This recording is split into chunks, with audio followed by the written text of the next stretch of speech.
ये सवाल कई बार उठता है कि हमें नॉनवेज खाना चाहिए या नहीं। अक्सर लोगों से सुना है कि लिखा हुआ है हमारे ग्रंथों में इसलिए हमें नहीं खाना चाहिए। अब गीता में आर्ट ऑफ लिविंग तो बताया है, हर छोटे से छोटे पहलू को भी बताया है। वो सारी बातें हैं जो हर युग में वैलिड है। खाना भी हर किसी की लाइफ का पार्ट है, बड़ा इंपॉर्टेंट। तो मैंने कुछ दिनों पहले गीता पढ़ना शुरू किया है और इस सवाल का जवाब भी ढूंढा।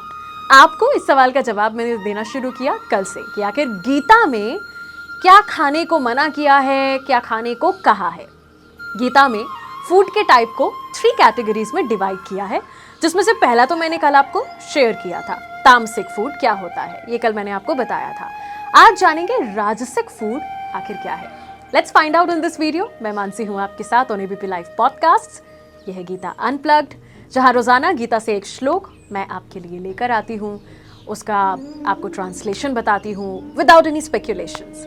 आज का श्लोक गीता के चैप्टर 17 से वर्स 7 एंड 9 है।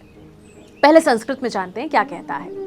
आहारस त्वपि सर्वस्य त्रिविधो भवति प्रियः यज्ञस तपस तथा दानम तेषाम भेदमिमं शृणु कट्व अमला लवणात् युष्ण तीक्ष्ण रुक्ष विदाहिनः आहारा राजस स्येष्टा दुख शोकामय प्रदा। ये तो हुआ संस्कृत में। अब आते हैं कि इसके इंग्लिश और हिंदी ट्रांसलेशन पर। English translation first, which says foods that are too bitter, too sour, salty, very hot, pungent, dry and full of chilies are dear to persons in the mode of passion. Such foods produce pain, grief and disease. Hindi पे अब आते हैं। आप अपनी इच्छा से अपना आहार चुनते हैं, गीता ये कहती है, और जो आहार चुनते हैं वैसे ही आप बनते हैं, ये गीता में लिखा है। 3 प्रकार के हैं फूड, जिसमें पहला है तामसिक फूड।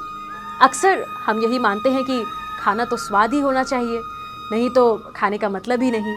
एक्चुअली लॉजिक के हिसाब से खाने का पर्पस स्वाद लेना नहीं है, बॉडी को हेल्दी रखना है। The purpose of eating is not to relish bliss through the palate but to keep the body healthy and strong. वो है ना famous saying, eat to live, do not live to eat. और गीता कहती है राजसिक category के जो food items हैं ये पेन, ग्रीफ और डिजीज देते हैं, और इसीलिए इस टाइप की फूड कैटेगरी को हम राजसिक कहते हैं। इनसे दर्द, तकलीफ और बीमारियां मिलती हैं। राजसिक फूड का मतलब है बहुत ही कड़वे, बहुत खट्टे, बहुत नमकीन, गर्म, तीखे, मिर्च वाले खाने राजसिक होते हैं। मैं ये आपको क्लियर कर दूं कि गीता में स्पेसिफिकली नहीं लिखा है कि आपको क्या खाना है, क्या नहीं, वेज खाना है कि नॉनवेज नहीं खाना है, ये कोई स्पेसिफिकली नहीं लिखा है। जो लिखा है वो ये 3 चीजें लिखी हैं कि 3 टाइप के फूड हैं, और जिस फूड का नेचर आपको ठीक लगे आप वो चुने। कृष्ण ने चुनाव आप पर ही छोड़ा है। तो पहला और दूसरा टाइप आपको मैंने बता दिया आज, बाकी बचा एक टाइप, कल जानते हैं। गीता अनप्लग्ड में एक और नया श्लोक लेकर के आऊंगी ऑन एबीपी लाइव पॉडकास्ट। मैं मानसी हूं आपके साथ।